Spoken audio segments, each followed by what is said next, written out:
Hey guys, I thought I would give you a better Star Wars: The Force Awakens trailer reaction because it was my first video. It was my second video other than my introduction, and it seemed like I was kind of like, I'm excited, I want to see it, but I am really fucking excited to see Star Wars: The Force Awakens. And, the trailer was amazing. I've watched it about 1,000,000 times by now. I watch it, like, at least once every day. I'm really excited to see what they do with it. I'm really happy that they're going back to using practical effects and not just a bunch of green screen like they did with the prequels with George Lucas in charge. Now they've got Disney and J.J. Abrams. I completely trust J.J. Abrams with the movie. He did an amazing job with the new Star Trek movies. I love those movies. So I think I can safely sleep good at night knowing that J.J. Abrams is taking care of my Star Wars. And, yeah, I'm just really, really excited. And, I would like to see them, maybe bring in some stuff from the expanded universe, even though they said they wouldn't do that. I would like to see some of that stuff brought in, I'm also excited for the new stuff that's just going to be coming out when this movie comes out, like new video games, new toys. I definitely want a figure of that awesome looking stormtrooper. Yeah, I mean, and I I don't like how everybody's bitching about the new Sith lightsaber, where it was like, oh, he'll cut his hand off like that. I'm pretty sure he can turn that off separately and turn the one blade on if he wants. And I think it's a really cool. It could be a really cool, like, help in a fight. It could really help out that person in a fight. Like you're in a thing, and then like you gotta like right there and go, right in your neck or right in your chest or something like that. If you get really close. Could help you out of a jam. And I just think that's a really cool lightsaber. I liked Stephen Colbert's. If you haven't seen it, Stephen Colbert made a video, or he talked about how it would work. He said this, the long one is separate from the small one, the one in the hilt. They turn off and on separately. So, it works out like that. He explained it. It was pretty funny. But yeah, I am really excited to see this. I'm glad. I never thought in 1,000,000 years. Well, I did think. Always thought it was a possibility, especially when Disney, bought Lucasfilm and Star Wars and everything. I definitely thought then that, we're eventually going to get some new Star Wars. But I mean, before then, between that time, I was like, okay, Star Wars is done.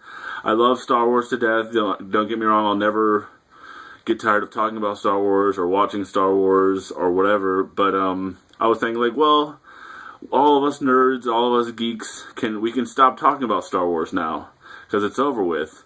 The prequels are done. That was the end of it, and George Lucas doesn't look like he's going to be making episodes 7, 8, and 9. But whoa, George Lucas is not making it. It's Disney and J.J. Abrams. I'm hoping J.J. Abrams stays on for 8 and 9. I would love to see him do at least 3 films, before it gets handed off into another director. I also would love to see solo films. I can't remember which ones they announced. I think it was Han Solo and Boba Fett. I think those were two of ones that were announced. I would love to see a Boba Fett solo movie. That's awesome. I would love to have it take place after Return of the Jedi, though. And have it be he crawls out of the Sarlacc pit and boom, because he's still alive. But I mean, I think it's supposed to take place in between the original films. I think that's what I've heard, or that's what I think I've heard. I would also really love to see Yoda get his own spin-off movie. That would be amazing to see Yoda's training and how he became pretty much the greatest Jedi Master of all time. But yeah, I'm really excited, really excited to see Star Wars come back. It's just, it's like you're a kid again, because because now they're kind of bringing back everything that made the original trilogy great. You know, they're using practical effects. You know, looks like they might be using some of Ralph McQuarrie's concept art. Like, I think everybody does that, though. I think everybody touches back on Ralph McQuarrie's concept art, you know, as like, oh, what can we use? What hasn't been used that we can use? I know they did that in the Clone Wars animated TV show, and I know they did that a little bit in the prequels, especially with that giant whale like stingray thing that flies out of the water when he goes in episode 2 when he goes to that planet to check out the clones.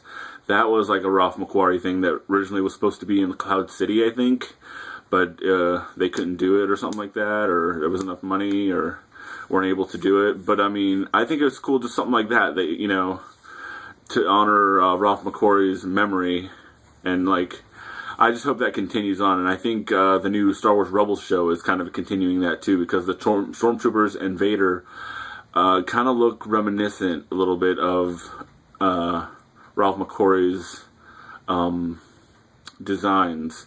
But I mean, not like completely, you know, I mean, it's still like its own thing, but I think there's like, it seems like it's little hints, like kind of like maybe a little homage to Ralph McQuarrie's design. But anyways, getting way off track, because I love Ralph McQuarrie and I love his art, and it's everything. It's amazing. But anyways, yeah, I'm super excited. I think I've said it about a million times. And yeah, I think I'll end this video here. But I'm really super fucking excited for Star Wars. Don't let that first video deceive you. I'm also excited for Jurassic World. I'm also excited for Terminator Salvation. No, that was okay movie. It wasn't great. Judgment Day is my favorite. But I am excited for Terminator Genesis. I am excited for Avengers Age of Ultron. I mean, everybody thinks like, oh, we're going to have to wait so long for Star Wars Episode 7, and we are, and it's going to be torture. But just remember, we've got Avengers Age of Ultron coming out that year, and a bunch of other stuff that that's probably not popping in my head. Jurassic World, yeah, Jurassic World I think comes out June. So I mean, or something like that. Don't quote me on that, but you know, Jurassic World and Age of Ultron at least, and Terminator Genesis. So that's 3 movies right there. We could fill up our time, you know. And in the meanwhile, hopefully get a full-length trailer to see a bunch of cool more stuff in Star Wars, The Force Awakens. Which it's kind of cool. I'm kind of happy that it doesn't have the Episode 7, because that kind of separates itself from the prequels. Because like when the prequels happened and like special editions started happening, I think is when they started putting the little episode and then the secondary name. I'm kind of glad that it's just Star Wars, The Force Awakens, and there's no Episode 7 crammed in there somewhere. I'm kind of happy, even though everybody's calling it Episode 7, because I mean that's where it comes in order of the movies. But anyways, guys, this is my new Star Wars: The Force Awakens and my new Star Wars Geekdom Gasm trailer. It's not my trailer. It could be a trailer, but it's my new video to show you that I am very excited about Star Wars, and I am happy that it's back. And may the Force be with all you guys.